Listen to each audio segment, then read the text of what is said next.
Coffee cold, mine's woke. 2 mics, 1 code. Yeah, yeah. Scrolling through the chaos, headlines loud, hearts numb. Then I hear that drip talk, cutting through the hum. Gem with the side eye, true stain with the data in his cup. They don't just gas up dreams, they show you how to level up. Oh, from the hustle to the headlines, from the culture to the grind. Every angle, every timeline, they lace and never waste your time. Welcome to the daily drip. Let it run, let it run, let it hit. Oh, tech and politics, stacking common sense. Turn it up, feel it in your chest. Clicking, let your future flip like describe your own ascent. Every gem, every take, every tip. Oh, yeah. They make it make sense. Yeah. I'm tired from the doom feed, faith in rent thick algorithm playing mind games, selling you the same quick fix. Then I catch that real talk about credit scores and crypto slips. Union fights and AI rights, and why your boss be talking slick. Left lane, right lane, truth rise in the same frame. If it's cap, they call names. If it's facts, they fan flames. Oh yeah.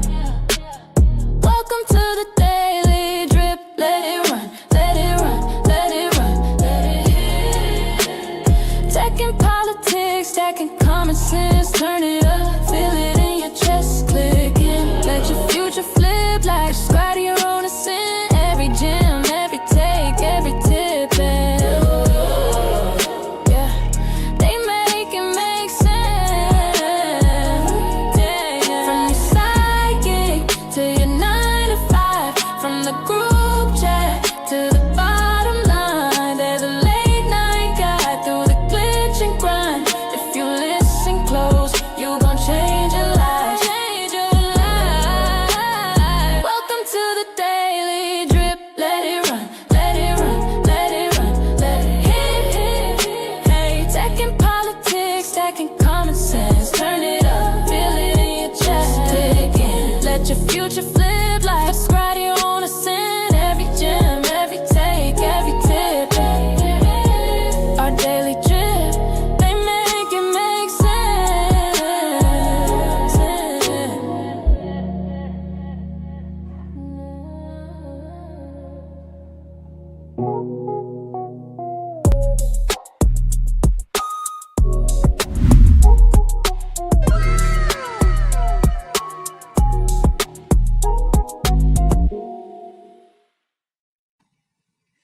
Welcome to another show of our Daily Drip Show. It's me, your co-host, Jim Jones. I'm in the building. Thank y'all for pulling up. While you're here, go ahead and hit that like button, subscribe button. We appreciate you pulling up. We, as in me and my co-host, shout out to my brother, Plain Dane. Say hello to the people, Plain Dane. What up? What up? Happy Friday, everybody. Thank you again for joining us. Today's been a very eventful day. I'm happy you guys get to hop on this train with us one time. Another Friday, another show. It's going to be a good one, too. Oh, for sure. Yeah, y'all. So if you don't know who I am, I'm Jim Jones. I'm pulling up the hostess with the most to give you a little bit of that tech and a little bit of that female perspective. Along with me is Plain Dane. He's coming in to give y'all some of that risk aversion along with male perspective. This is my brother. Appreciate him. And in the back, we got the producer who's coming through to sprinkle a little bit of that drip when we need to. And since y'all have not seen my face, how y'all doing? So say she high today. I know. So we're going to go ahead and just get into it. We got people in here. Drop some drip in the chat. Let us know where y'all from. Shout out to y'all who said hello in here. I missed somebody's name. Bossma, shout out to you for being in the chat. We appreciate you. So let's go ahead and get into our first thing. We are not going to start with President Trump yet. We're going to start with Washington. Washington is broke and playing hooky. So we're going to get a little bit into both of those. So if y'all have, anybody in the United States has seen that we've had some government shutdowns here, there, and everywhere. And typically when this happens, Senate don't take no pay cuts. They pull up when they want to. We need a vote so we can have people get paid at TSA, get paid in public services. And they're like, I'm on vacation.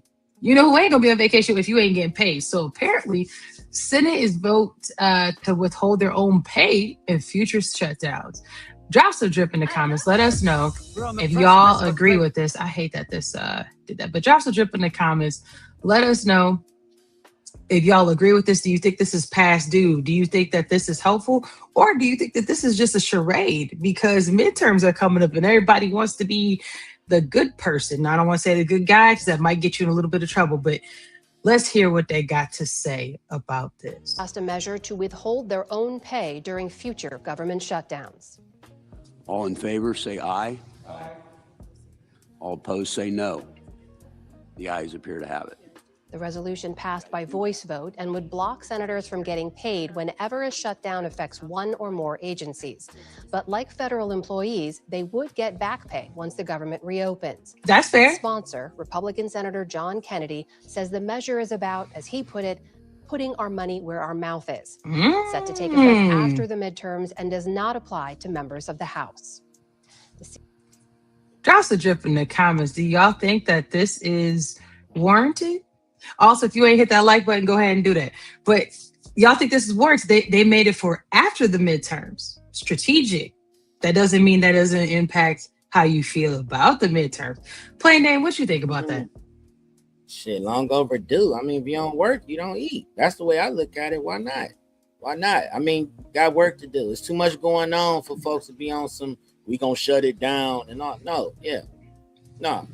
Don't. No. If you're not showing up to work, you don't eat. Because you're getting, I mean, it's our taxpayer dollars at work. So shit, we can keep some, we can pocket that money. We can keep it and put it somewhere else if folks don't want to shut down government. I mean, I think that it works if it's in theory. Do you think really, what's the percentage of senators and House members that really care about that check? That's the other part too. Yeah, shit, like let's half be of them already, and they gonna get back pay. Up anyways. They already and they gonna get back pay. And they gonna get back pay. Well, I mean, what I'm saying is how many of them will be actually missing that check? Yeah. I mean, because allegedly.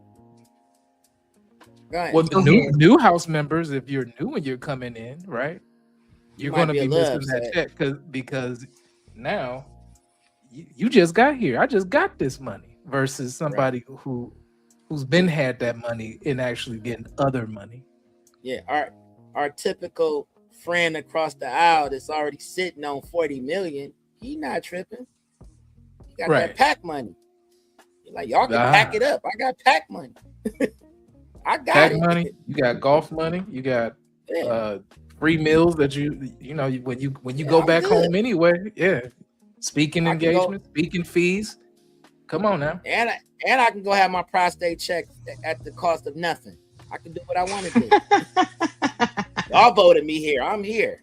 So no, they not tripping. I mean, when you think about it, I mean, yeah, I'm just saying it makes a statement, but the rhinos is not, they don't care. They've been had that bread. So they like, all right. They the main one saying, shut it down. Turn the lights off. They the main one screaming that. So got a point there, definitely. Well, let's bring a little more drip. Let's talk about, okay, let's put it in terms of the normal person's job, right? Like you said, if you don't go to work, you don't get paid no way. A lot of people, you got a probationary period. It could be a week, 90 days, 6 months. They don't even let you take time off work, right? You can't take off.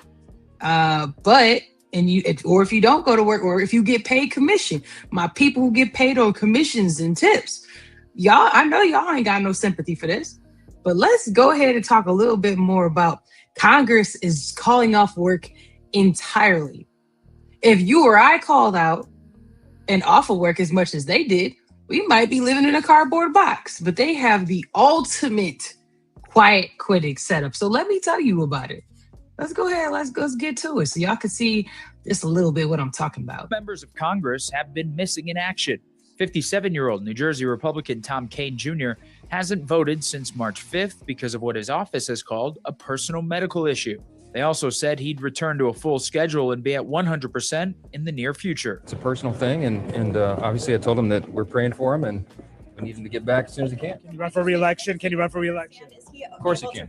83-year-old Florida Democrat Frederica Wilson hasn't cast a vote since April 17th. She posted on X she had undergone eye surgery, but work has not stopped for a single day. During her absence, Wilson's X account this week reposted pictures from last October without explanation, highlighting Service Academy Day in her district. House Democratic leader Hakeem Jeffries said he expected her back soon. The concurrent resolution is not adopted. Wilson's absence made sure a Thursday vote that would have limited President Trump's war powers with Iran ended in a tie. Wilson. So, before we go further, let's address the real elephant in the room. They actually just mad because you're not there when there's a vote coming up that's important to your party. So as we look at, like, are you going to work? Keep in mind, at least for me, this doesn't say, are you going to work in the benefit of the people paying for the services, which is us, the taxpayer. It's more so, I made connections with you and you ain't here to vote the way that we thought you would. That's what I'm getting from that. What do y'all think? It's not that. It's about voting on party lines, and some of these people, their conscience isn't going to let them vote along those lines. So we're going to let you do a mulligan then. Since we already know where you stand, how about you just stand at home before That's I stand another my foot angle. in your ass? Yeah. So no, that's what you do. Is either you whip the votes or you whip an ass. So it's one of the two. So in this case, hey, if you're gonna be out, then you out. We got Democrats who will be out. Okay, fine. Those no votes, we already knew which way they was gonna vote anyway. But at least if we at a standstill, nobody looks particularly bad, and then we hurry up and run our ass home. Right. Mm-hmm. So those They got some no votes. Yeah, I mean they got 6 no votes. Well, no there, votes so- because some people aren't available. Some people are already retired.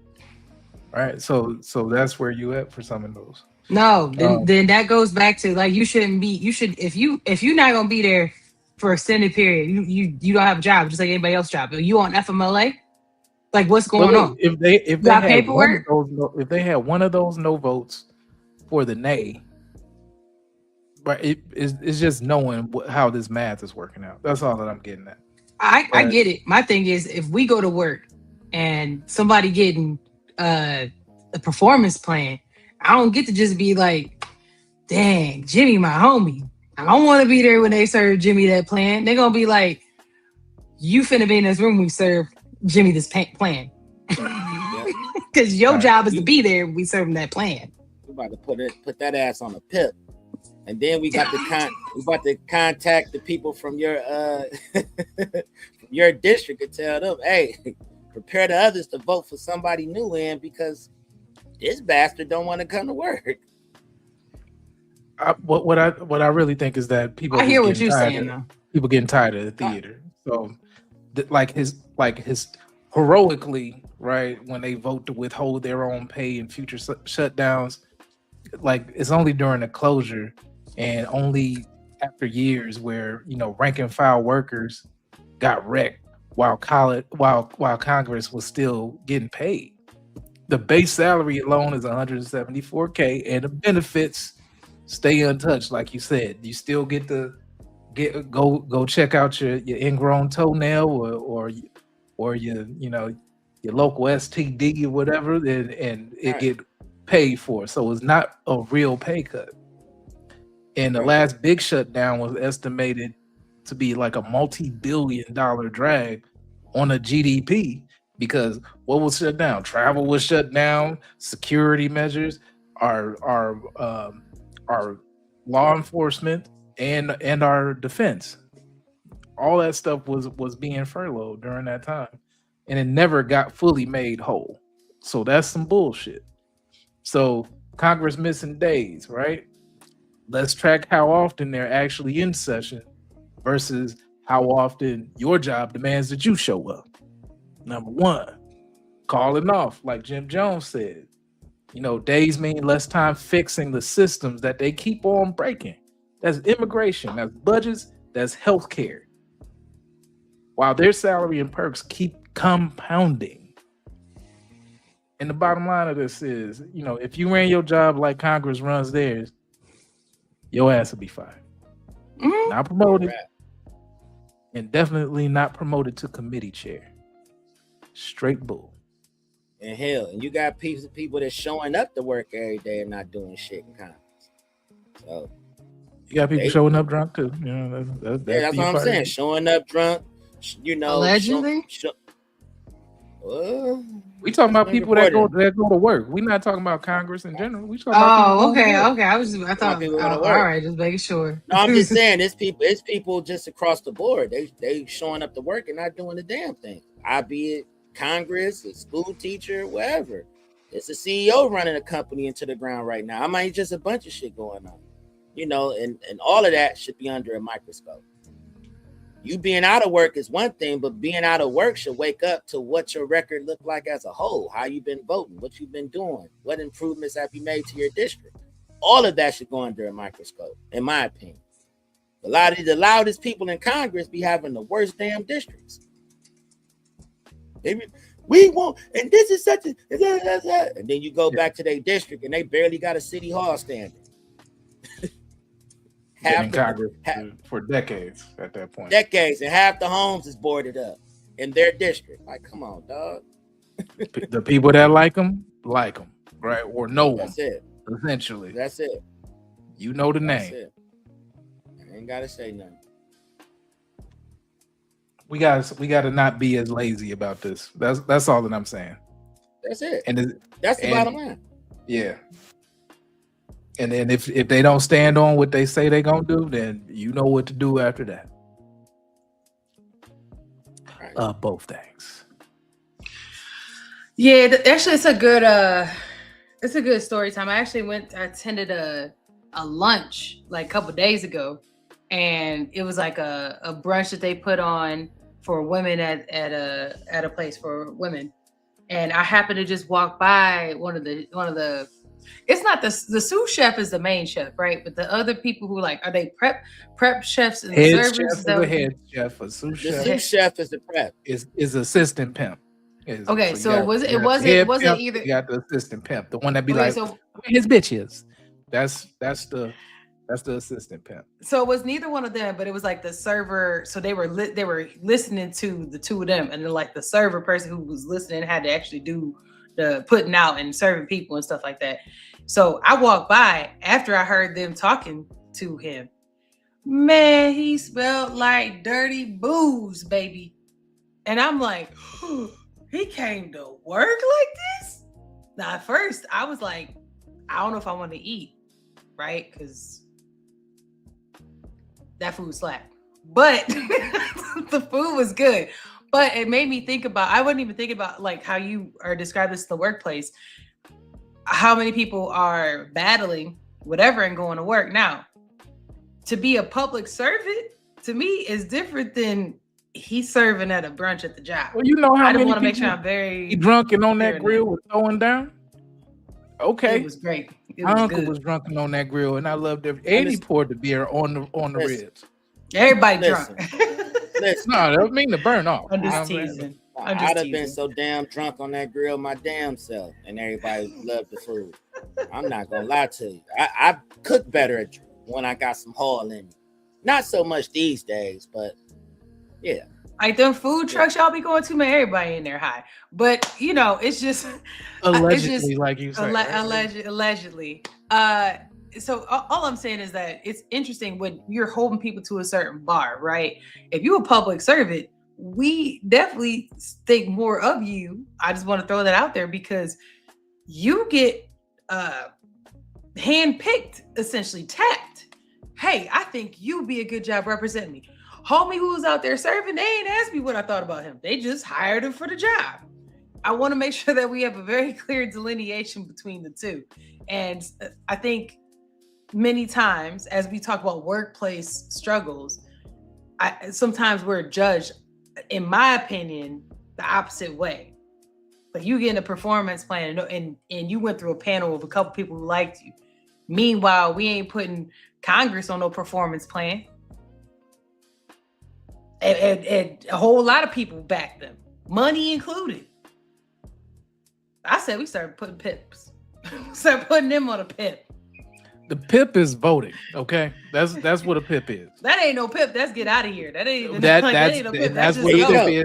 That's what a pip is. There ain't no improvement. You just done. That's different. No, I mean, improvement. if you learn your lesson and you might be able to come back with a different plan after you. There's plenty of people that have to take a hiatus and come back. Don't come. No, we don't call it pip. We gonna call it pop. Put their ass out the pasture. That's what we gonna call it. Pop. Vote their ass out of there. You're not invited anymore.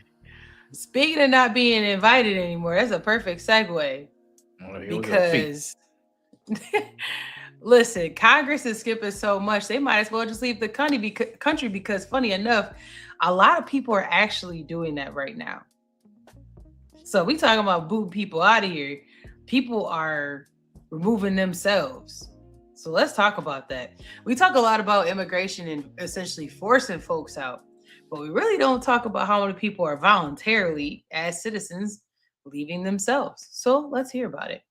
Thousands of Americans are planning their escape from the U.S. right now, moving abroad. Good. Look, I've been covering this story for 3 years now, and the numbers are just exploding. We're talking about your neighbors, people from Maryland, Virginia, all over the country, regular Americans who are done. And here's what's driving them out: healthcare costs, housing prices, the cost of living in general, and of course, the political climate, all the divisiveness. One company I talked to that helps people move abroad told me 120 people started visa applications for Portugal in just 1 month this year.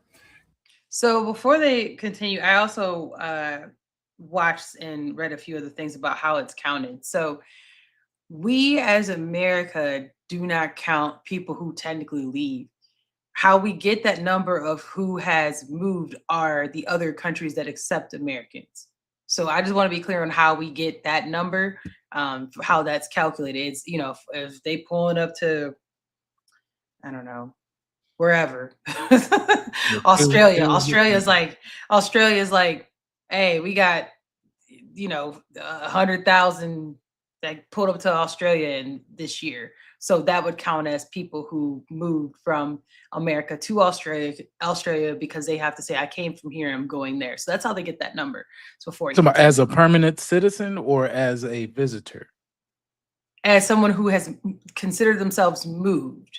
Okay, now, like a permanent resident getting a visa and staying past a tourist visa is what you're saying. I don't know how other countries define that. So let me not say I understand how they define it. But if they were to be in America, we would say someone moved here because they established some level of residency, whether it's that they have dual citizenship or they even still have citizenship where they move from, but they are a resident and say, I live here. That's considered residency, is like address change, driver's license, stuff like that. That's establishing residency in the United States. I cannot speak for all of the other countries in the world. All I can say is that the way that they count it is that however they say someone has moved, that is how that's counted before we move on. I just want to make sure I can delineate, because it says that moving abroad, it was 180,000 US citizens. So I just want to make sure I cleared that up. Any questions or y'all want to add anything before I hit play? Nope. All right, I will keep it going. Countries are making it easier than ever. Portugal, Ireland, Greece, which, by the way, just got ranked the #1 retirement spot by one website. In Panama, you can live comfortably for about $1,800 a month. The woman helping people leave told me this isn't a trickle anymore. She predicts it's about to become a flood of Americans leaving. And the State Department can't even tell us really how many Americans have already left because they don't track it. Right, they don't track it. So would you leave? We don't. Yeah, we not tracking it like that. So drop some drip in the comments. It's really like, okay, so I don't know if it's true or not, but if you're gonna be an expat and say, for instance, you rely on a Social Security check, and then you say, I'm leaving, I'm renouncing my citizenship. Do you renounce that check? Yeah. Oh, this is a good one. 90 Day Fiance. Jenny. Now, y'all know I love 90 Day Fiance. There's a lady named Jenny. She was like 60, maybe 60 plus when she married Submit.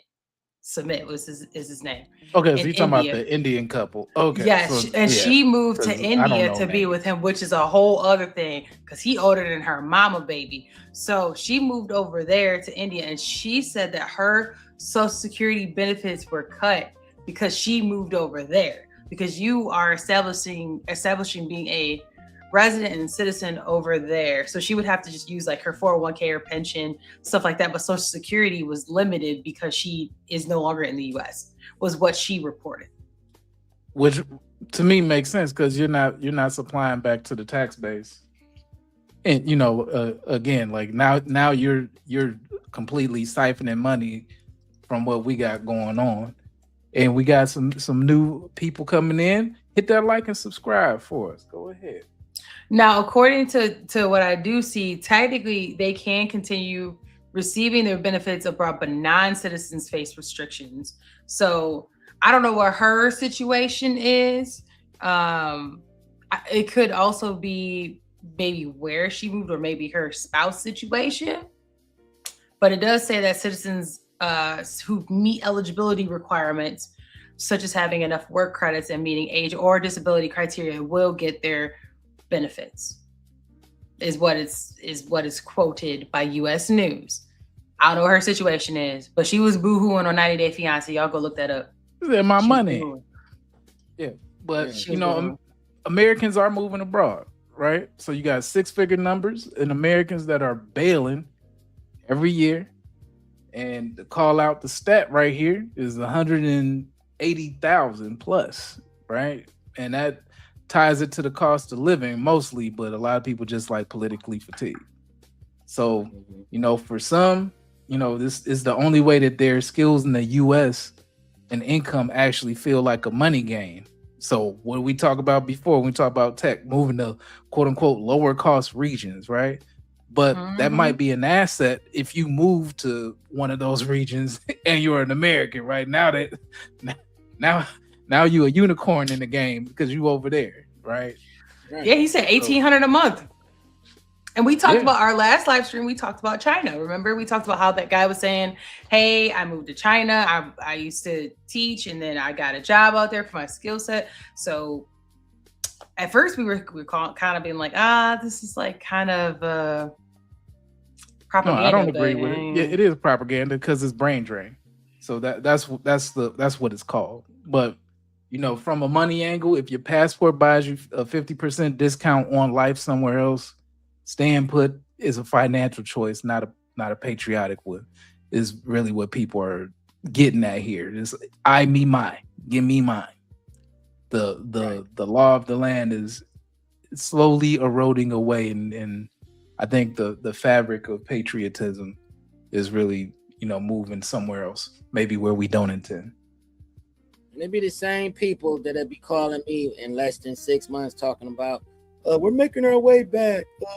Can you find me a plan? No, I need a peep. Like, shut up. So stay your ass here. What was it? Yeah. You wasted money, yeah.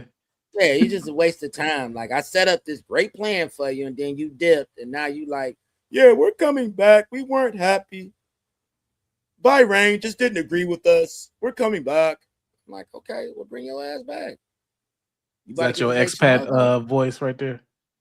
Yeah. How'd that go? We're coming back.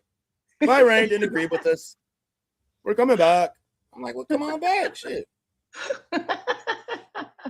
I know you. Last time we talked, you didn't have any PPOs. No, we don't. Come get this HMO and shut up. Welcome back. That's that kind of service I know and love.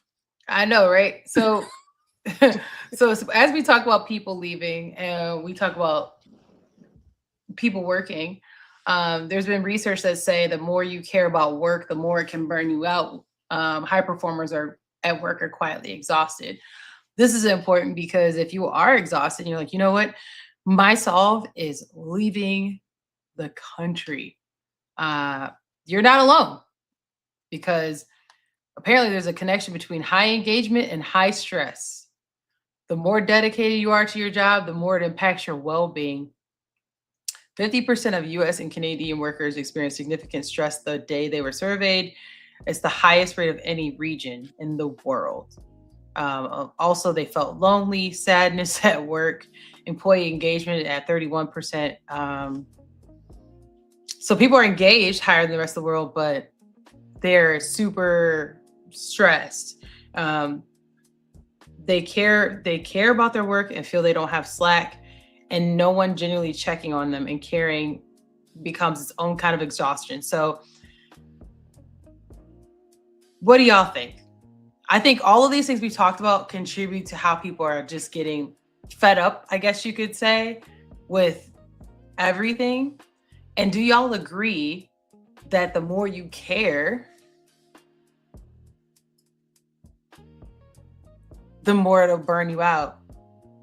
We talk about work stuff all the time, so I'm just curious. Do y'all think this is contributing overall? I've seen it. I've seen people, high performers, burnt out, pissed off, not speaking to people, mad at the world because everybody is not moving the way they move, and they're ready to jump off a roof, for the sake of the bottom line. Have fun with that. Have fun with that. Not gonna kill me. But I see that a lot. I mean, and then you get those people that kind of like just coast, do a good job, but they coasting. I can't be mad at you all either. I mean, me, myself, personally, naturally, I'm a hard worker, but I know how to compartmentalize. So I'm not sitting there like mad at everybody because they like, you're not working the way I work. No, between the certain hours of the day, I get it in. And there's some certain time after hours, I get it in. But it's not gonna kill me because I'm not just, I know why I'm here. I have my purpose. You get what I'm saying? But you got some people that just want to impress folks and get nominated for certain awards. And all. Look, brother, you do what you do with your time and how you move. Kudos to you for making sure that this company remains a multi-billion-dollar industry or whomever you work for. But when you burning yourself out, we having problems compartmentalizing stuff. And that's where it gets you.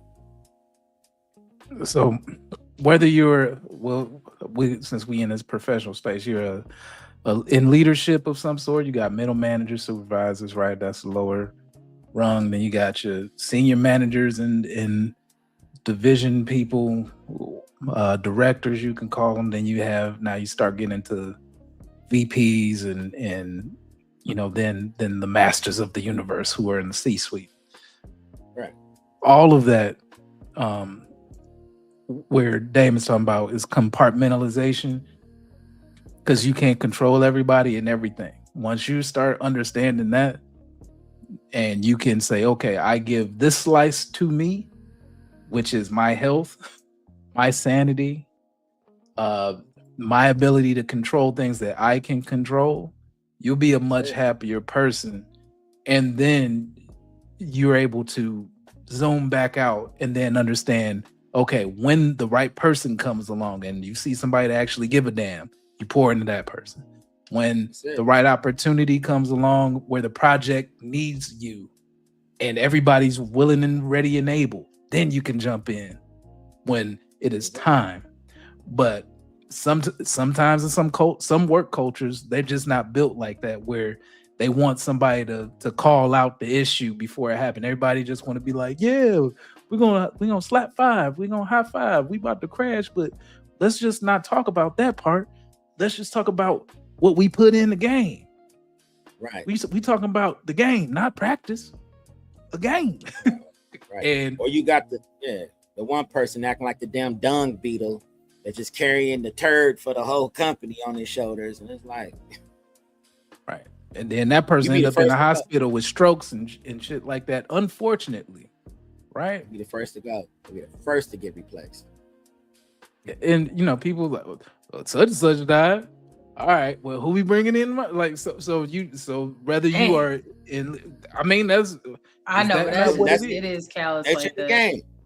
Man, I've seen people have heart attacks, and I'm interviewing folks. They need me. Okay, they need me. Do they though?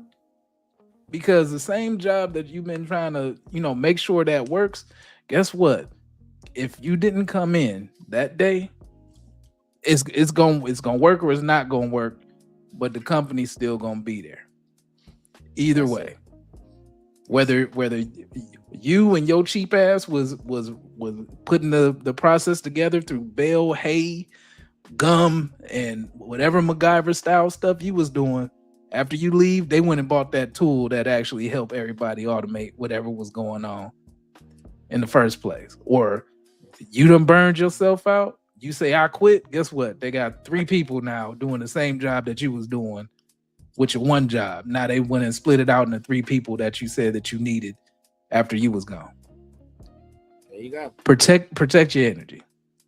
Hashtag low performance is what is what Joe says. Shout out to Joe. He said, luckily I don't do nothing at my job. I'm a low performer. Well, all right. And that's the thing. He just I'm not I'm never gonna tell you not work hard. I'm just saying that keep your eye on the ball and understand what's important. Take care of you. Make sure your health is important first, because you can't perform a damn thing if you can't walk up a flight of stairs, if you can't go around without profusely sweating. These are things that are we'll say guides that you need to be within your own realm of health to know when something's affecting you. If you get in that room and you start having palpitations, like people have panic attacks when they go into work and all this kind of stuff, just be able to compartmentalize. Some of it is meant to make you be in that kind of way. And how are you going to really react to it? Some people hate the fact that some people never sweat when they go into work, and they try to do things purposefully in order to try to fuck with you anyway. But right, if you net out, no, that's real. Yeah. Why are you always happy and smiling? Why are you? People hate that. And I tell them all the time. I said, listen, I when I grew up, growing up where I grew up, I had pistols waved at me. I've been shot at. I've had women try to slip Mickeys. I've had women threaten to slice my throat. And you mean to tell me the worst part of my day today is going to be you mean mugging me from a desk or a phone call with somebody upset about a premium that didn't get paid that they should have paid? And what's going on? And I'm like, everything's going to be fine. Life is beautiful. Did you wake up with cancer? No? Okay, well then sounds to me like did you die though? Did you die though? That's just the mentality. So that's kind of, and I have to tell people that all the time. Like, I ain't from the rap hood, I'm from the hood. All minutes after 7, I can't walk to the mailbox to go to the store. I'm from that area of the world. Like, damn, it's dark now, so damn, I didn't go to the grocery store first. Or I should have got gas when I was in the better area when I was seeing my girl instead of getting gas at home. I'm from that part of the world. So you sitting in your little cubicle, sitting there. I hate that sweater, dang boy. Shit, I love this sweater. we know and maybe have experience where you in spaces where you can't stop at the red light. You gotta keep coasting through the thing. Like those are things that people take for granted. And the cops understand. Right. They do it too. They like, we ain't stopping. If you would have got shot, we was gonna keep going. We was gonna call the coroner. Not even 911. They can call the coroner. No, he's for real. They don't come get him. No, I'm from that world. And I even look, I'm from that world where y'all talking about YNs. YNs in my day was 12, 11 outside, with iron. So so that workplace stress, I knows nothing about that. I'm at work like this. Like, you need to tell me I get to do this again tomorrow? Life is beautiful. Seriously. Like, people be like, oh my God, this job's gonna kill me. I'm like, what? What you gotta go home and do? Go home, the job. I'm like, the job? Okay. You and your first world problem. Speaking of first world problems, that's a good segue. First world feet. Nah. Listen, because people aren't working because they're gonna get a whole bunch of the bags sent to them. Business deals happened without us even being there. So let's talk about where the corporate bosses are hanging out. Since we want to talk about bosses. Trump and the U.S. CEOs went to China. What y'all think they want? You saying it wrong. You guys say China. Nah, I ain't doing that. I ain't doing that. Right. So this is from yesterday, though. So lots happened since then. But there's some CEOs who travel with President Trump to China to further American business. So let's take a look. Let's take a look at some of these people. CEOs who were there. Qualcomm. Tim Cook from Apple. You know, he never mind. Let me not say what I was gonna say, what he said to these Chinese folks, probably. GE Aerospace. Of course, it wouldn't be a party without BlackRock. No, they had every party. Citigroup. Nvidia. Listen, he basically said, buckle up, Buttercup, because them chips is going in you, on you, and within you. Okay. Visa. Micron Technology. MasterCard. Y'all should be familiar with probably at least 90% of this list. Y'all know Elon weird stuff was going to be there. Y'all already know he said some off the wall kind of joke. You already know that. Boeing. Kind of surprised at that. Blackstone. Cargo. Goldman Don't be surprised Sachs. Boeing sells airplanes. So. They do sell airplanes. And what I did see on another show earlier was I think there's another is it called Airgas? Gosh, what's it called? It's on the tip of my tongue. But Airbus? Airbus, sorry. Yeah, Airbus is actually who has most of the contracts because how Boeing planes have been kind of, I don't want to say falling apart, but they've had some mishaps. So it would definitely be in Kelly's best interest to slide on over there to go and do that. And I'm not sure what Illumina is, but I'm sure that Illumina, not Illumina. It says Illumina. It says Illumina. That's Illumina. That's an ILL.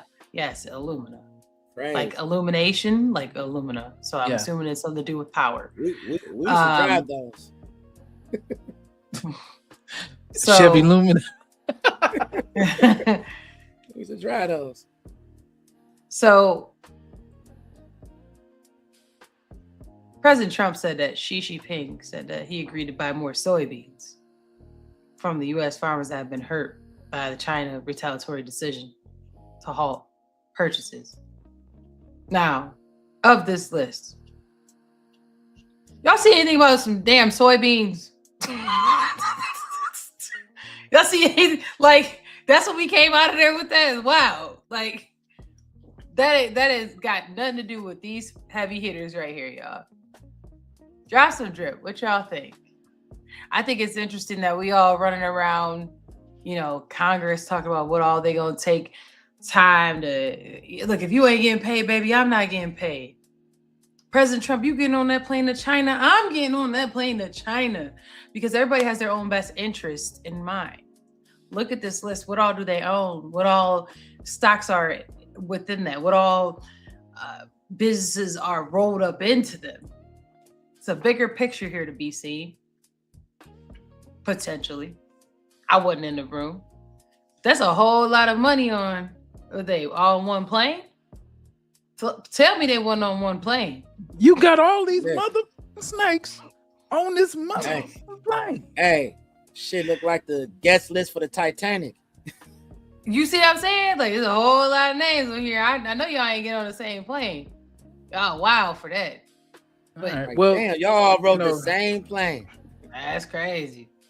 They do they really have a choice? I mean, when clearly I'll meet you there. I'll meet you there. Clearly, there are issues going on with how things are happening in the economy.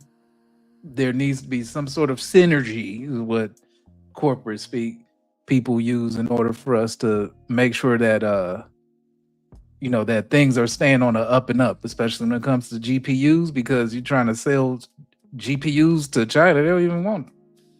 So US CEOs have cozied up in all these photo ops. That means they're betting they can ride both sides of the US and China tension as long as the profits flow. So your job security, though, lives under that handshake. Supply chains, and the quote unquote geopolitics decide where the factory and the office goes. So what's this punchline here? They're not loyal to flags. They're loyal to margins. So we already know what's going on with, we talked about it before in what the Talk Techie side, where may the best, or not even best, may the cheapest man or woman win when it comes to we'll say the global marketplace for these jobs. And many of these industries are a part of that. Just look and watch. We also got Mr. 69. Said he made a killing in the market yesterday and today, using them bots to make them trades like he's supposed to. He said, I ain't loyal to flags, I'm loyal to bags. Oh, I had a good segue. I think that might be savage if I use that. I ain't gonna do that. I'm gonna get in trouble. Okay. I ain't gonna do that. I take your word. I had one that was good. It. But I know I'm gonna make somebody mad. I say this. I'm gonna say it. I'm gonna say it. No. It's right there. I got to do it. Speaking of, I ain't gonna do it. It's a good one though. All right. So speaking of President Trump cozying up in potential best interest of whom, well, where. Y'all remember he was suing the IRS? He said, listen, what y'all not gonna do is keep playing with me. But I want to do this weaponization fund. What's a weaponization fund, you ask? Let's sit back and see. Warning a potentially unprecedented settlement between President Trump and the government he runs. Sources tell ABC News the president is expected to drop his $10 billion lawsuit against the IRS in exchange for potential financial compensation for allies that claim they were wrongfully targeted by the Biden administration. Now, mind you, remember that $10 billion that he said he needed was going to be paid by us. Okay, just keep that in mind. Deal, which sources caution is not finalized, would use taxpayer dollars to establish a $1.7 billion fund used to settle claims brought by anyone who alleges they were harmed by the Biden administration's so-called weaponization of the legal system.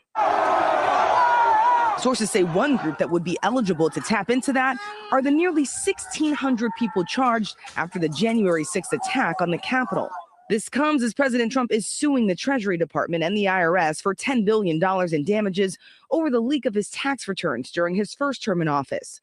And after... Now listen, from his mind, he said, I'm giving you a $9.3 billion discount.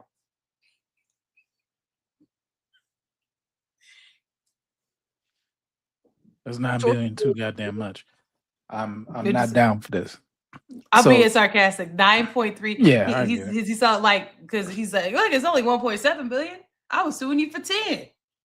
It's like 99 and 250. You know, I'm settling out. I'm I'm being nice. Like what? Right. He was pressing his Justice Department to pay roughly $230 million for the investigations he faced during the Biden administration. It's interesting because I'm the one that makes a decision, right? And, that decision would have to go across my desk. And it's awfully strange to make a decision where I'm paying myself. According to sources, the commission that would oversee the fund would have total authority on who they hand the money out to, which could amount to an unparalleled use of taxpayer dollars with little oversight. Sources say the president would have the authority to remove members of the commission without cause, and that the commission would not be required to disclose how it runs or its decision-making process. The proposed fund, which could face legal hurdles, would draw its money from a Treasury Department judgment fund, a permanent bucket of federal dollars used to pay court judgments and settlements, sources said. The settlement terms are expected to bar the president from directly receiving payments related to the claims of his lawsuits, but it does not explicitly prohibit entities associated with him from doing so. Okay, so to me, this is about who's gonna get the money. Dylon. Who's suing it? Who's suing the government? Dylon. Who's running it? Dylon. Getting money from Dylon. Dylon. So here's the thing about that. First of all, we just leading up to this point, we just talked about how much disgruntled people have been, how really unhappy people are, struggling, trying to have some, even the Senate's trying to have some sense of connection. If you don't get paid, I don't get paid. And he like, that sucks if you don't get paid. But listen, we gonna have somebody I know. I gotta pay me getting paid. But we're gonna turn that W upside down. But if you think about it, like he's saying, I'm gonna protect the people who mess with me. And when he says allies, if January 6th, it's a form of what? What do you call that? Welfare. That's what you call it. Could be that too. If January 6th is something that's pinned on him, right, and you want to look better in the history books, in theory, not a bad move on his part to grease the palms of those in which history pertains back to him. They could say, oh, you incited January 6th. He'd be like, but I helped them be on a better path in life later. I gave him some money. You know what I mean? So I see where you're going with that from his perspective of, it's still, in my opinion, selfish to him, but he calls himself being able to say, I did this for these people. I did this for you. Right? I did this for them. We went and we stormed the Capitol, and now we can't work because now we're infamous because we were famous for it. So we need welfare in order to continue to live. Because companies don't want to be associated with infamous. It's a bad look. Welfare. Plain Dame, you got anything before we go to the next one? On his welfare. I mean, welfare. Well, speaking of welfare, you got anything? Because I got something for welfare. If you want to move to the next one, go ahead. Let's go to the next one. You sure this one gonna be interesting? I think this was gonna make the. Speaking of welfare, if they had not turned this around, might be an influx of people on welfare because the U.S. Supreme Court rules that preserving the abortion pill access for now is allowed as other challenges are looming. What am I talking about? So there was a movement recently about you should not be allowed to get the abortion pill via mail. That you should have to, A, it shouldn't even be allowed, but B, you being able to do it in mail will go across state lines. So like, let's say, I want to say Louisiana was one of the states, for example. They don't allow, abortions of a certain amount of time. Well, if you get it from mail from, let's say, I don't know, Minnesota, from like Minnesota mails it to you, you get it in the mail, you bypass their state system. So that's part of the problem here. She doesn't know if Minnesota does state mail. She's just using it as an example. As an example. Yeah, another state or any state that does not have as strict terms as, let's say, Louisiana. I believe Louisiana was on the list of states. There were 4 states that had a very large issue with it because of the restrictions they have in their state. And so they're like, well, listen, you allowing it to go across state lines, regardless of our laws in the state, you are bypassing our state laws. So that's the real issue here. So let's go ahead and watch this video.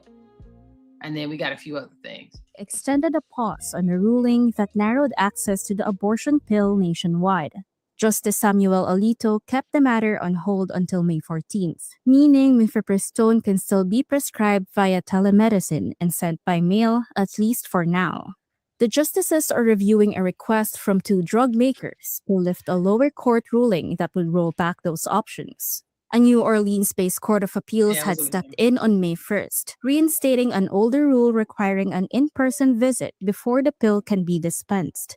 The Supreme Court then put that decision on hold, giving itself more time to consider the case. At the center of the dispute is a 2025 lawsuit from Louisiana. It challenged a 2023 FDA rule that eased access by removing the in-person requirement.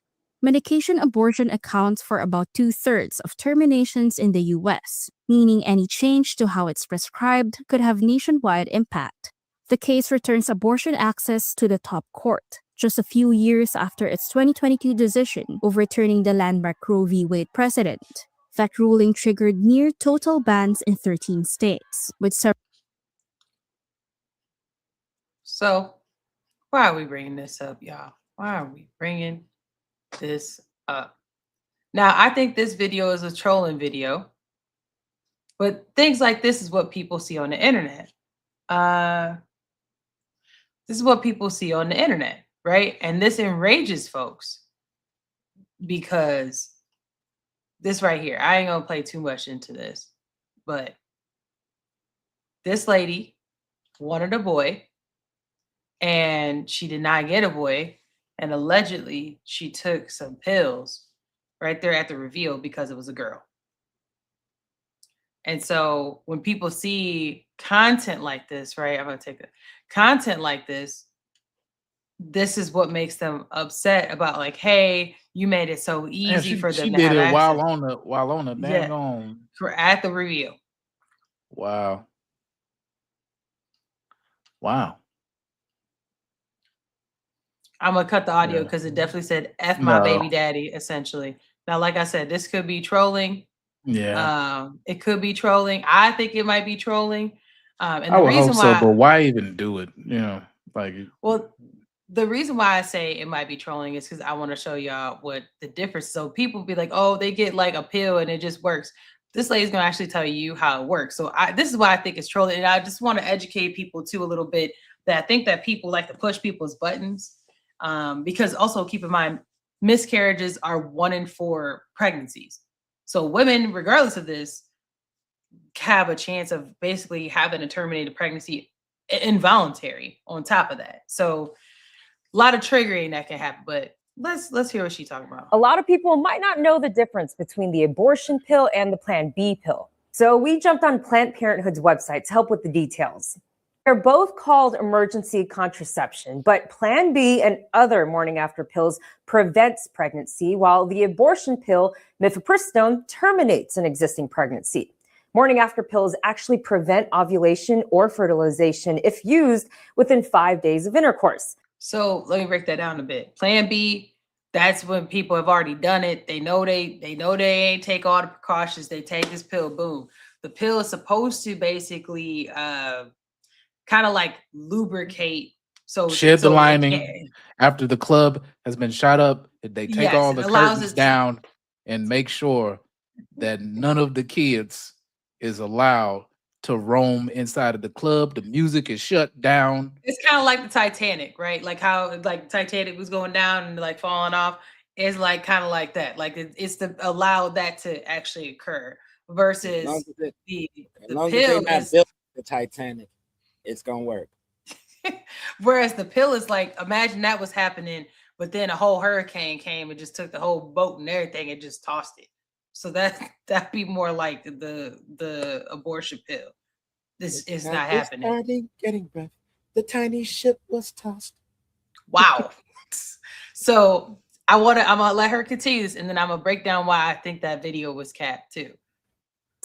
Taken up to 70 days after the first day of the last menstrual period, mifepristone blocks hormones necessary to prevent pregnancy and is used in conjunction with misoprostol, which so this is a 2-part thing. Causes the uterus to empty. Both have been found to be safe and effective. So let's say she was going to do that. This is what we have to also educate on people just trying to, what do they call it, rage baiting. In order for her to do that, that would mean that she had already planned to do this regardless, if that was true, because I think they got to take this together, because the one is to like basically beat a hurricane. The other one is like to prep it for the waves to stop moving, I guess, like for you to stop. Then the hurricane comes type of thing.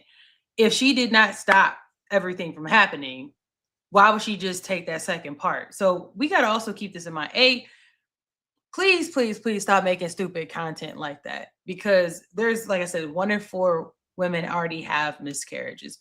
But B, like there are instances where if people like, I don't know, I'm trying to think of like a reason somebody wouldn't be able to go in person. Like let's say something happened, they disabled or something. Like now we've taken that away from somebody being able to do that. They so chose to do that, I guess.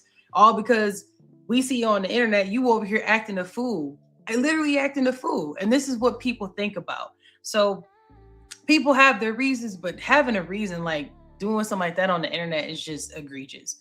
So I just want women to do better with the visuals that they have, because that carries on with people and that's what they think about it. So if you really do want to keep rights and help other people keep rights, please stop making content like that. And the internet is forever. It is. It's forever. And I think there was a whole other baby in the video. That was her other kid. Right. Exactly. That's somebody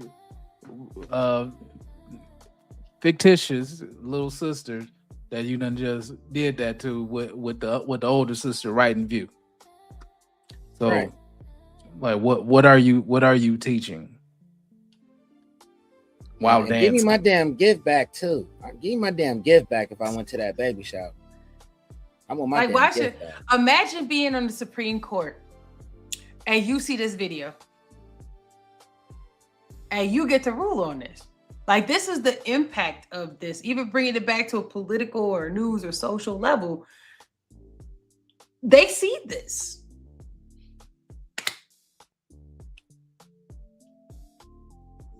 They're taking our rights. Speaking of seeing stuff, y'all, we about to report on something that ain't nobody really talking about real quick.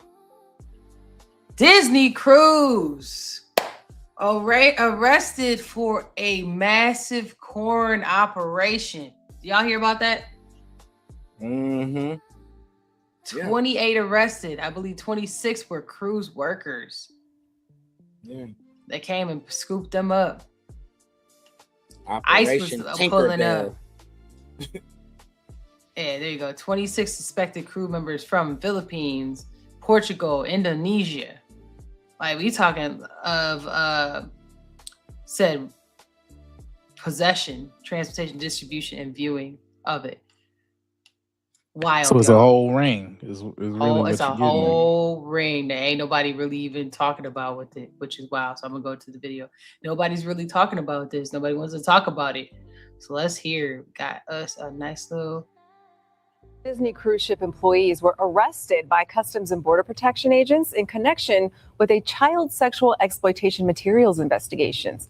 Now, according to the Associated Press, CBP said in a statement, authorities boarded 8 cruise ships in late April and determined 27 people, mostly from the Philippines, were involved. The agency said the people arrested are being returned to their countries of citizenship. Disney Cruise Line, in a statement, said the company has a zero tolerance policy for this type of behavior and fully cooperated with law enforcement.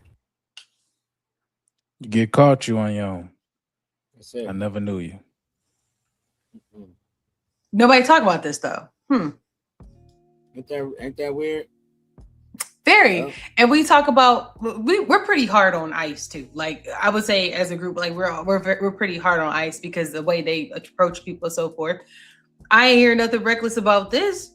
They definitely come scoop them, come and get them. And I think everybody would agree this is the types of things that when we talk about people doing criminal activity, come get them out of here. Get out. No, they should go to jail first and then get out. That's what needs to happen. Not disappear into that's catch and release as far as I'm concerned. You don't get to disappear into the wild after you get caught. Yeah, let the public hearing commence. Right. Let the public hearing commence. Let's see the government come in and discuss that. But you're not gonna hear about that because a multi-billion-dollar company is involved. And bad press and stockholders are looking like, yeah, we don't need that. That list earlier, that list sure was long. I wonder how many of them got a little bit of that in that company. Things that make it go, As we continue to we'll keep an eye on that. Y'all got anything else y'all want to drop on that before I skedaddle off of that? Because there's no laws coming up and no what I'll do is I'll put a little bit on this because we might even turn into a short at some point just to get the message out there. Disney Cruise exploitation. Disney branded cruise marketed as premium, safe, family fun. The investigation finds dozens of crew across lines, many from one ship tied to child corn networks. That's what we're talking about here. Not individual contributors, not people who aren't what do you call lone wolf and all of that. But what's really messed up and how I feel like, it's a wolf among sheep is that parents are spending car down payments type money on these vacations. People are Klarna-ing on these vacations. People are doing buy here, pay now, pay later on these vacations, where background checks and oversight have clearly lagged. So what's my bottom line on this one? If a brand can't keep the crew clean, then why are you paying them a fortune to babysit your kids at sea? Think about it.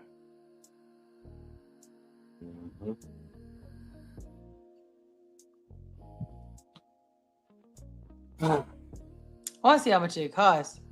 Because I think, if I'm not mistaken, it's like don't pull up their site. No, you don't want to pull up their site. Like, not on. Yeah, you can just. But look and see. it costs like $2,000-$3,000 to go on these. Oh, it costs more than and that. I'm sure. And I've met people who do like travel agencies, and they book these. They do like bookings, and they went with their own kids. They love it. So I've heard nothing but good experiences from people. In general, they have like kids club stuff and things like that. But the real question I think that we have that's outstanding is, what departments do these people work in? Right. Were you in the kids club? Were you in the kids club? Were you the cleaning crew? Were you one of the characters? Ooh. That's what we want. I'm just saying, like, how, like, well, I already know how people, because on those cruise ships, you check in kids to be watched and all of that kind of stuff, and then you off thinking that everything is on the up and up, and next thing you know, they might be taken off to a corner somewhere and stuff like that. Like, yeah, this is about to piss me off. Yeah, that's why I'm like their PR team. I have no words. Yeah, well, speaking of no words, it ain't just the cruise ships, y'all. We gonna get into before you talk about that. Joe got a question for you in your feet. Harry Potter cruise. Where? I don't know. They should. You know what? If they had did this with adults on the Harry Potter cruise, it would have been a little different. But this ain't it. They want to go on a Disney cruise specifically for PDF filing. It's crazy. Man, I ain't trying to float on nobody's Azkaban and shit. I can't do it. Because people in the Harry Potter be into their own stuff. They gonna have a whole wizardry ball and whatever else. That actually might be kind of dope for them. But don't invite me to that. That's all I'm saying. Because like I'm cool with a theme in one place. That way I can escape. I really wouldn't be able to manage that mentally if I was just surrounded by that full time. I go damn crazy. I wouldn't be able to do it because then I have all these random adults that are just in character, rightfully so. That's what you went there. You went there to do that. But that's what you went there for. When I go on a cruise, I eat, sleep, do some other things that adults do, and then I sleep some more because I like the water. I like a balcony.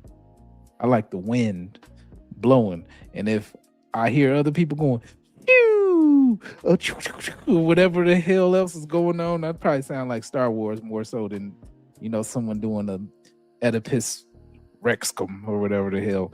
But yeah, I digress. You see? Oh my goodness! You know what? I can't even segue into what we was going to even talk about like this because I can't. We about to get into dad rights, and you over here talking about sliding into your broom into. Oh my goodness! That Horcrux. Switching gears. Switching gears. Let's talk about grandparents' rights. He's trying to make some grandparents with that. That's what. Somebody about to be some grandparents tonight. I'm gonna start this, and then I'm gonna start another video and tell you what ends up happening and give you the cliff notes as well. So I think there's something here that I can find. Scott Nasso says he's been in survival mode ever since his wife died 2 years ago, locked in a legal battle over grandparents' rights with his late wife's parents. This is about parents' rights. Being a grandparent doesn't give you inherent rights to your grandchildren. Scott. Now, before he continues, what y'all think? Do you think that grandparents have inherent rights? Yes, no, maybe so. Not really. Not really. No, no. In some states, they do. And we'll get into what state he's in, because the state he is, they do. But some states they don't. So we'll get into why this is a battle. His wife Sherry was diagnosed with breast cancer, enduring rounds of chemo and radiation. After they thought she was in remission, the two got married and had a little girl named Layla via surrogacy. In 2023, Sherry started feeling unwell again. Her parents kept telling her her symptoms were related to Prozac withdrawals. I'm a layperson, I'm not a doctor. I believed it. I know she believed it. I really thought that was it. Court records showed text messages between Sherry and her parents, Gila Korshand and Siavash Garishi, both doctors. When Sherry complained about her symptoms, they told her she didn't need to see another doctor. She needed to wait it out. Scott says he believed his in-laws at first. So he's mad. That's he's mad. Yeah, he's disgruntled. Yes, he's mad. He also blames them, basically. Yeah, you already see where this is going. Yeah, you got that already. You see where that's going. So yes, he is mad. He does blame the grandparents for his wife's death. Now, let me fast forward. There are text messages. She went to she like told him like, hey, I don't feel good, yada, yada, yada. And they're like, take Madville, take this. I prescribed you. So her father was prescribing her medicine, which is illegal and looked down upon, either illegal / looked down upon, depending on the state. But you're not supposed to do that. At all. Conflict. You're not supposed to do that. And so he was prescribing her medication. Eventually, the husband was like, look, go talk to our other friend's dad. They're a doctor. So talk to them. And they were like, listen, this is not looking right. You need to go to the ER. She goes to the ER. They find out she's really sick. They found her, she had a tumor in her brain tumor. And then she went into a coma, and then she died. So he blames them because she had been telling them for a long time about this, and they kept telling her she was okay. So that's actually why he blames them, to give more context.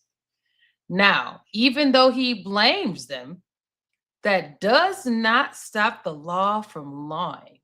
And they said, we still have grandparent rights. Evidence turned out to be my wife called me lazy because grandparent rights. And so they're going to get into this evidence that they provided. They had audio that they secretly recorded him. Are they in a one-party state doing these damn recordings like this? That I don't conversation that Sherry's provided, where Scott is talking to some family friends. You're not here to like spy on me or record what I'm telling you. As it turned out, they were. Then you said no. Parents had thought that no, we're not here for that. Tape was actually going to help their case. But in the end, the judge said that it did the reverse. That meant the case was dismissed. Victory for Scott. No visitation for Sherry's parents. The judge didn't make any determination about whether Scott's allegations about the grandparents' involvement in Sherry's death were true or not. But that would be in a different court for a different judge. Yeah, he said that ain't got this nothing to do with litigation me. has put us in a hole. No, they in family court. They not in criminal court. Financially deep. I don't know what to do. It costs a lot. Yeah, over $500,000. It's all I can do right now to afford the mortgage. You know, I've had some friends set up a GoFundMe for Layla and I to help. Sherry's father closed his practice and her mother resigned from her job. Both have let their medical licenses expire. They have a couple more weeks to decide whether they will appeal the judge's decision. They had no comment to ABC News. Now, to give more context, something happened after after the wife died, they washed the baby, the little girl, and he walked in and they had allegedly they were shooting the baby up with something. Oh hell no! And Okay, yeah, yeah, then it's done. so he was like, It's nah, done. and they're like, well, the baby had the coop. The dad was like, the grandpa was like, I'm trying to help her because she's got the coop, and he like, you not allowed to administer drugs to her. I'm her dad. And he's like, well, I didn't know that. I'm a pediatrician, so why would I not be able to administer drugs? He like, there's laws. Like, what do y'all do? He said, so that's when he took it away. He took her away. They would have had the laws to stop me from whooping grandpa's ass. Cause I mean, that's it. You know what I'm saying? Like you're not doing that. You didn't even talk to me about it, and I still would have been cool with it. No. We already on the outs because you already know how I feel about the whole situation with my wife. Now you're gonna think you're gonna do that? So they were just crazy. They're in Rhode Island, by the way. Granddad, you about to get these hands, Granddad. We going they're in Rhode right outside. They are in Rhode Island, and Rhode Island does in fact have grandparents' rights. But the grandparents never said that like the dad was unfit or anything like that. That was never an issue or anything like that. It was up to him to show Granddad that grandparents. Correct. Yeah. And that's what he was proving. Granddad better get fit because Granddad about to go out and do a rumble in the damn farmland because ain't nothing but farm out there. You was being nice even taking him outside. I'm cracking his ass right next to the medicine cabinet. I mean, you gonna get 2-piece right there. I'm about to give you a shot in your ass. Bing, bing. He laying him right out. I get some penicillin. Throw a little bit of tussin. Big. It's crazy. So I bring this up because we try to talk about dad's rights a little bit. Nobody really talks about dad's rights. We had talked about Brett Fairley. I don't think Brett Fairley's in jail anymore. He's somebody else who has father's rights out here fighting the court system and everything. It is a wild, wild place, y'all. We have just covered how financially people are struggling. We've covered how people, are struggling to even have children or don't want to have children. Now we got people who got kids. You got to worry about going on a cruise line or leaving them with the grandparents. You're going to be at the crib making food on your own in your own garden at this point. Because, baby, this is wild. Talking about a village, and all of that. But what if you don't want this damn village? So, you got grandparents' rights battles that really expose how fragile the village is when it comes to relationships and when it collides with courts and court rulings. So we get into, it's called Munchausen, right? So Munchausen by proxy story. I have a video of that. He said that he believed it was Munchausen syndrome as well. Yeah, I didn't get into that. But we're going to go into rewind and rethink, y'all, because we're going to keep on with the parent narrative because, baby, these grandparents, these parents, beyond ones. Let's talk about a 529. Y'all saw it in the thumbnail. You're like, I don't know what's going on with that. Well, let me show you what is going on with this. My parents had set up a 529 plan for me when I was young, which I ended up using to pay for the majority of my undergrad and grad schooling. Recently, my parents paid them back roughly $114,000 for the money that I used from my 529 plan. What? Is that the money they put in, or was that the balance of the account? That was the balance of the account. Okay, That's wild. This is they don't even understand math. Now, what were you saying before I continue this? So that was cool. They want her to pay the compounded interest in. He about to get into the math. He about to get into this math. Okay. Yeah, they probably put in over that time. They might have put in 25,000. That would be. Here we go. He said they may. Yeah. He about to get into. He said they may have put in 30 grand. We about. I was gonna say like, math. You ready? They may have put in 30 grand that grew to 114, and now they want you to pay the 114. They want you to cover the compound growth that costs them nothing. Was this ever the plan? Like, had this ever been stated to you ever at any point? Now, before she tell you, but look though. So we just talked about this is the connection. This is a segue, baby. Shoot your kids up. God, you can't trust them on the boat, on a plane with your grandparents. Now, grandparents. aka your parents. We didn't skip back to your parents. They said, listen, I'm going to invest in you, baby. And that compound interest, I need all of that. Baby, I need all of that. Like, instead of paying the government for your student loan, pay me. Pay me. I'm Uncle Sam. They said, who am I? Say. Yesterday's Like, price say. is literally not today's price. Not Like, today. Not for you. Not for you, Lily. You say got. I'm just gonna say that 30 grand that I put in is now worth 180 grand. I'm gonna need that back. She said, "What did I miss? What did I Everything miss?" Apparently. You used the money. You didn't have to use the money. You took it out, right? I just put it in. You didn't know that contract that you signed in crayon. Oh, we about wait. No, she about to get into that because they're gonna be like, Lily, baby, where is my money? Okay, here we about to get into that. You ready? Right, here we go. Y'all ready? She about to tell you I'm how poop shiesty with this one. You're gonna have to get it back. That you would have to pay this back. So she asking, did you ever think you have to pay this back? She about to tell y'all what happened. Here we go. Ready? Let's go. My dad is a lawyer, so naturally he had created a promissory note. Oh. Damn, Dad.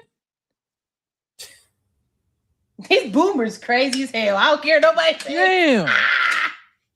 Savage Dad. It's Savage Dad. Savage Dad. Damn. Nah, he's Superman Savage Dad. That's what's going on with that. My goodness. Y'all God. ready? Oh, she gonna get into it. Let's go.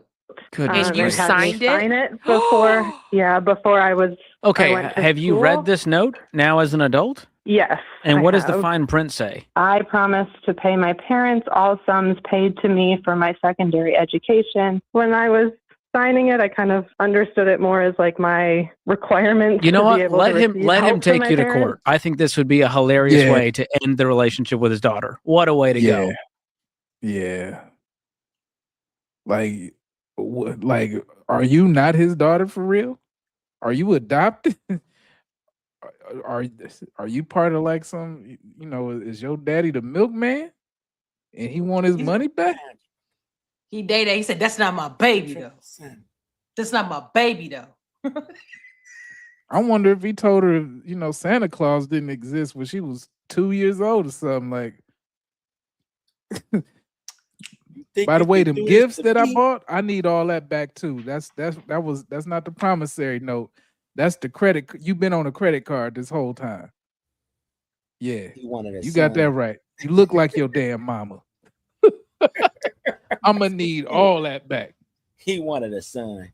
That is ridiculous. She probably said, what you going to school for, baby? Basket weaving. All right, I don't need you to sign this promissory note. Right. I'm sorry, that 10,000-year-old dead romantic language ain't gonna get this money back. So sign this contract. Let's go ahead and sign this back. Because I signed up for law school. That's what this money was for. Right. Did you take pre-law? No. Did you take pre-med? No. I'm gonna need you to sign this. Will you take Drop art? some drip in the comments, y'all. Do Art y'all history? like drop some drip in the comments, y'all? Let us know. Here's my thing. You can pay it back. That's really what it is. Who? I know you can't pay it back. You living in my basement. I'm trying to understand, like, give me my money. Your parents, like, you can't even be like, listen, can I get on an income driven repayment plan? No. Because with your I'm grandkids, driving your income. They're like them kids, like, whoa, not your grandkids. Like, I needs my money.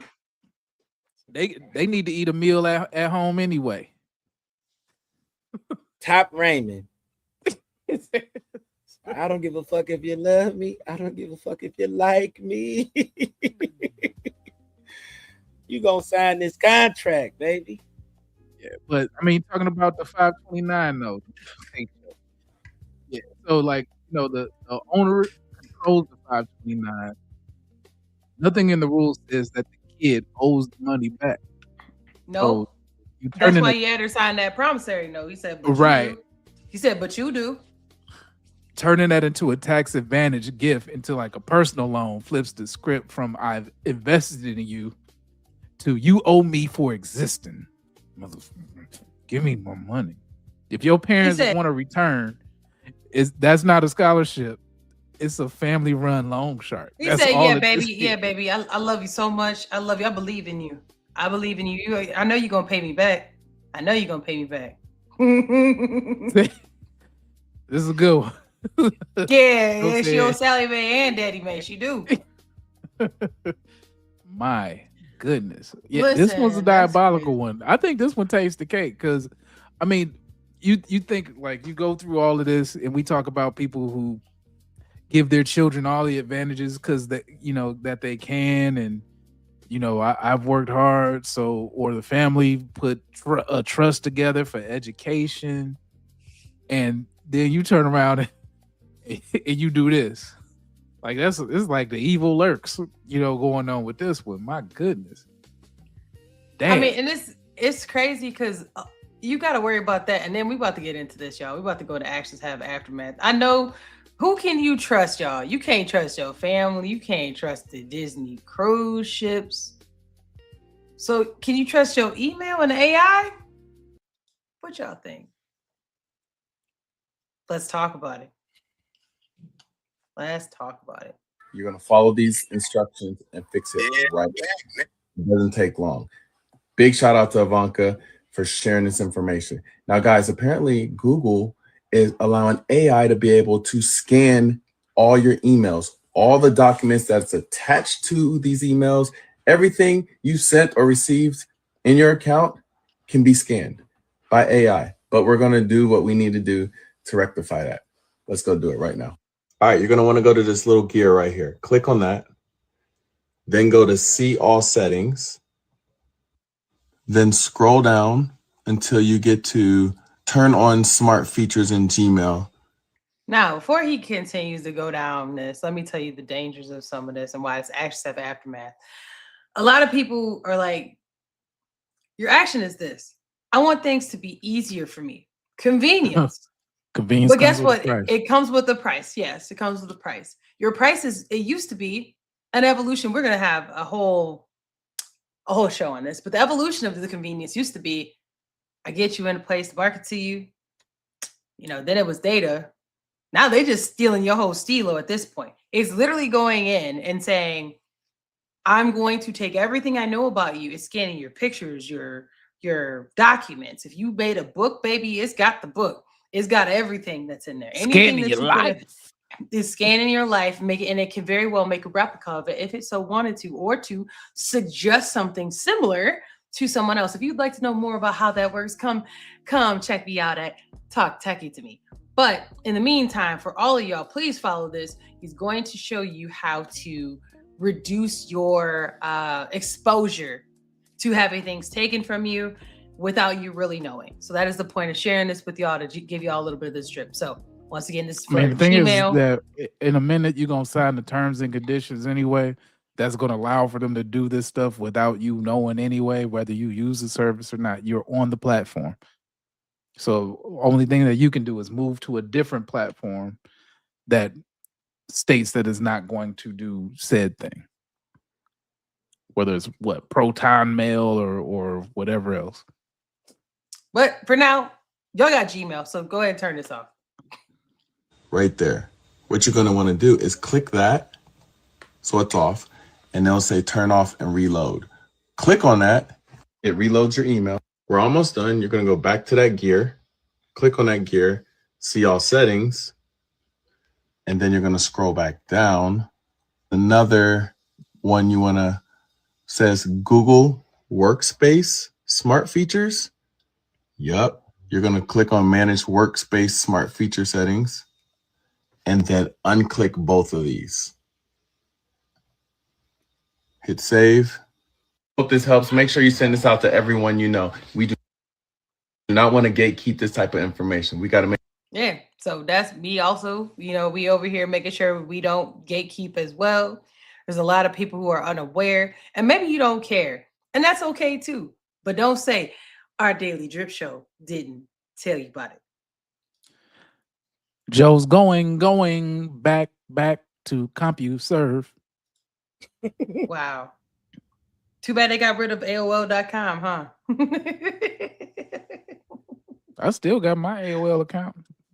They left the emails? Yeah, I still got my old, Oh my first goodness. email. Still got it. So y'all, we Email my grandma on it right now. We got options. Me and grandma going back and forth on AOL. So we got options for this next one, y'all. We can either do we can talk about Drake. Or we can talk about some stocks. What y'all want to do? And Drake is kind of like the stock right now, ain't he? He popping right now. So y'all want to do a little bit of that Drake real quick, and we'll get into why Drake is relevant. So if you've been living under, that's the drip. This is gonna be our last. Oh my gosh, not Joe saying that. That's wild. No, I appreciate you, Joe, for knowing how to have etiquette on these, that we can put it up for the people. Oh my goodness. Oh no. So Drake, if you are familiar with pop culture, Drake is an artist, a musical artist who dropped, what was it, last night? 3 albums? He dropped 3 albums last night, y'all. 12 a.m. yesterday. 3 albums. He fulfilled his contract with Universal Music Group, and he broke the internet. Basically, he set a Spotify streaming record for first day streams. No one's topping it at this point. Yeah, actually, right now, him and Michael Jackson, right after Michael Jackson. I see. He occupies. That made a resurgence. Yeah, it did. He occupies 19 spots on the Billboard charts right now, out of the 20. It's kind of crazy. And where it is too, apparently he got an offer from a private equity firm for $2 billion. Now that to hold on to his he'll hold on to all his masters, and they will act as his partners, pretty much, in helping him put out his music. All right. Crazy. Why is this relevant? Now, if y'all haven't been relevant to the beef that was going on, he and Kendrick Lamar had a little bit of beef going on where they were taking personal attacks at each other. And because of that, there became very much a great divide of Kendrick and Drake supporters, right? And Drake ain't really dropped nothing really since. He said, "Oh, okay, I'm about to starve y'all out." Now he had a couple singles that he like leaked off. Yeah, but he didn't. What did I miss? Been out for a little bit. That was it. That was all last year. He went 10 straight months without dropping nothing, and the game was affected. It's kind of crazy. The Drake effect was real. So he drops this album, and the relevance of why it's investing in yourself is he needed 3 more albums to be done with. Was it y'all gotta have to help me? Universal Music Group. Yeah, you're gonna have to help me with that one. This is gonna be more so y'all ain't in mine, because I clearly she does not listen to rap. It's all good. She is not from the ghetto. Is that what we talking about? I am not. You need other people that listen to rap. So but that does not mean that, I was gonna say, that does not mean that you don't listen to rap. But I'm not a musician type of person. So the record labels have layers to it, from my understanding. Publishing and just the owners and stuff like that. And so when you pull back some of the onion, don't do that. It's mechanical rights. Those are people who well, they go ahead and do it then. Production rights, and those are the people that produce the song, and then you have other credits that are done with the distribution part of it. If people are in ASCAP or was it BMI, those are the agencies that recoup your funds for you and try to take count of the streams that are going out or the radio plays that happen, so that you can get your money as an artist. So I think that's important for people who are out here independent and may not know that you do qualify to be a part of those talent agencies. If you have songs, make sure you get your mechanical rights. If people put stuff up on all these platforms for free, and that like you get paid on the other end. So make sure that you get paid for your intellectual property. The end. Thanks. Thank you. This is not. Thank you for explaining that. So Drake ain't been happy because he did feel like UMG was in on trying to big up Kendrick in some ways, right? Like, okay, cool. So y'all want to push this out, or maybe the game think that they want that. Cool. I'm gonna go chill.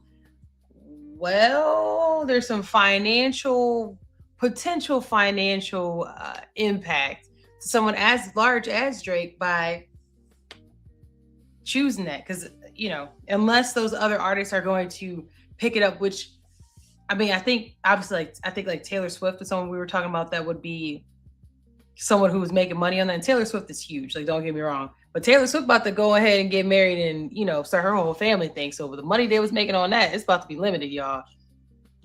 Drake ain't getting married, according to him. You ain't got to worry about it. He's a good bet. So this is the Iceman. Is that this it right here? Yeah, that's not the cover, but yeah, that's basically the article.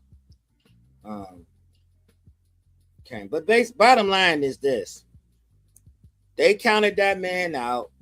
You had a whole record label double dipping because they played both sides of the fence with two of the largest artists in music on the hip hop side, and they basically, what happened, which was allegedly there was a lot of botting going on with things that went on as far as the streamings and things of that nature.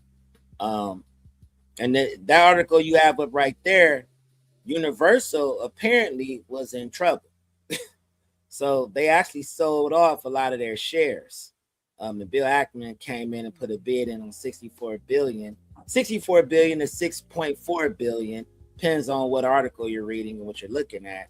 But music has been in trouble. And Drake's basically him actually taking the break hurt the music industry because no hip hop music was charting like that for a while. He still was the most streamed artist of this year and part of last year, believe it or not, without really dropping anything, which is insane.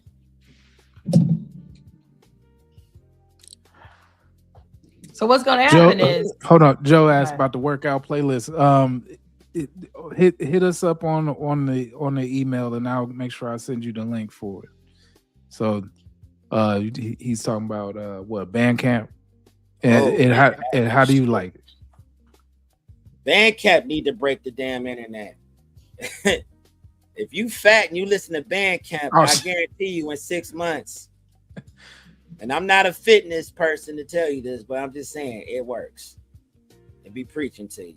Bandcamp is accountability on steroids without the damn steroids. Yeah. Yeah. So let's get into this and why it's like so significant though when it comes to like the game. I got a few things I want to talk about when it comes to this. So, it's really proven that he could sit out, 2 solo albums for about 2 years, and then he can create a global event by dropping like this. It tells you how top heavy streaming is, and very few people can even pull this off. And so like it really shows how everyone else is fighting over scraps when it comes to this. And labels and platforms will watch the numbers and try to copy the model after this, because we already know how people try to make fetch happen. And you're not gonna do nothing but saturate a bunch of bullshit. But you drip content how we do with our daily drips, and then you dump a bundle of projects to juice the Q2 and the Q4 numbers, and it's not necessarily making better music. And after the hype wears off of this, that's probably what's going to be the feedback anyway, is that like we glad that you did it, but you done put a bunch of no names and bumpers within all of this, and you could have just came out with better music and had a full album of bangers or whatever. Then and to be totally transparent with you, that's my theory, is that he put this stuff out. This is stuff that was just sitting in his hard drive. He just put album covers together for it and arranged the music a certain way just so he can hurry up, fulfill this contract, because I feel like he got some slappers coming on this next joint. It's going to have to be, because now it's all on him, so that's the biggest takeaway for me. Not to mention this whole rollout, the stacking of the ice bricks and the Iceman stuff that he was doing and all of that, those episodes, he cashed out on all of that himself. Universal didn't cut one check towards his rollout. They didn't even know what he was doing. They were just done with Drake at that point, between the lawsuits and all that stuff. They were just done. But he has enough money in order to be able to do something like that. Your normal artist doesn't. So if you're a smaller creator, what's the lesson in it for you? The lesson isn't drop 3 albums. The stockpile that you got should be high quality, and it should be high quality work. And then you drop it into a moment that you engineer. That's what you should pull from this. So if you engineer, great, but not just a date on the calendar. So for Drake, you can drop 3 albums like this. For him, is leverage now, because what Dame got into was like, now people say, oh, he's back, he's the man. Let me go and put some money in his hand. But as a regular artist, dropping 3 albums at once is just gonna get you 3 times ignored. So unless you built that funnel first, like he's built over time. So that's what I want a normal artist to get out of this. Right. Yeah. And I'll say this too. Without the backing of a certain label, I think his counterpart, his nemesis, can't do this. He can't. But you can't do 3 albums of Kendrick at once. No. He cannot do this. But what he is doing is rumored that he's dropping his project, which is supposedly titled Giant. So be on the lookout for that. That's going to be the new hype within the next. I give it another 3 weeks, and Kendrick drops something, because he's been hinting. He deleted everything off his Instagram. He deleted Not Like Us and other music videos and reposted them without any views. I guess to prove a point that he can run his streams back up. I don't know what that was about, but that lawsuit is still going. They restarted it, actually. So we'll see how that plays out. So what may happen is Drake may end up getting a check from Universal just to drop the lawsuit, and then on top of that, take on a even bigger check outside of music from a private equity firm. They talking $2 billion. There's been another rumor, $2.8 billion. It's crazy. So we'll see. We'll see what happens with this. We'll be watching. Young Money done. Young Money is now middle-aged money going Young into Money old is money. Pawpaw money at this point. They almost want to be somebody's grandparents for real. They ain't got kids that old, but they're old enough to have kids that have kids. Right. Shoot, I'm sure Wayne probably old granddaddy age, because I don't think he has any grandkids yet though. Cause like Reggie don't got no kids. Who? Reggie ain't got a baby. Reggie ain't got no baby. She ain't got no baby. Don't be doing that, Reggie. Why you have to do that? Ain't got no baby. Like you from.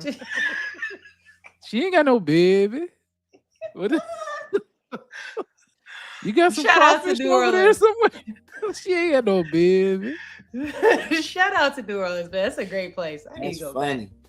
I need to go back. It's on my list. If I get a chance to go, I'm going.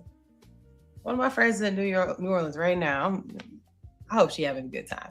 All right, y'all. That's the show for tonight. Appreciate y'all dripping with us with this late night drip. We talked on a lot of different things. We definitely sprinkled in some things I haven't heard about, especially like the Disney thing. And hopefully that y'all found some stuff that will resonate with you. See if it impacts you, somebody else, especially with the content. And that's why you should share it with 2 people you like and someone you don't. If you haven't hit that like button, you might as well go ahead and do that. Once again, y'all, I am your co-host, Jim Jones, the hostess with the mostest. And along with me is my co-host, Plain Dane. And in the background is Cassius Payoff. So we'll see y'all again next Friday night, 11:30 p.m. EST. We'll see y'all every Friday. Drop some drip in the comments. Check out the old videos and let us know where you're from and the community tab as well. We'll see y'all next Friday. Hold on, you can't forget our other hosts. You know what I'm saying? Shout out to Joe. He here consistent. And I'm Joe. Consistent. I love it. Get a camera, dog. You got to join us at one of these shows. You got to jump in one time. Joe got me over there like this. Ooh, we got her feet out. Thanks for showing up, Joe. She got them sandals on with the baby oil. Oh my goodness. We'll see y'all again next Friday night, 11:30 p.m. EST. Yeah. Our daily drip stay show. tuned. Stay tuned for the 2 a.m. show, Shiny Souls, hosted by. Right. We might have a pop-up show. Shiny Soul. We might have a pop-up show tomorrow night. We pop up some Friday night. So if you're all around, check us out. Be out of here. Bye. Peace.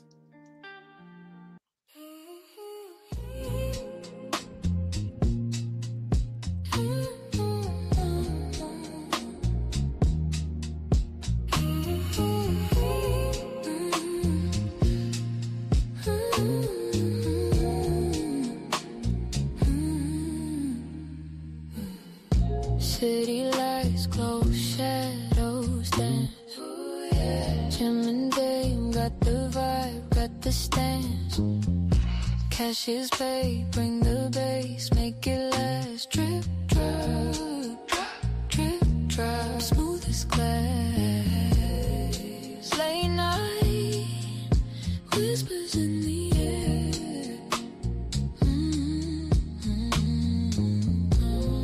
Feel the rhythm already there. Drip, drop, our daily flow. Drip, drip, Gem and Dame, you already know. Drip, drop, watch the city glow. One more time, let's take it slow.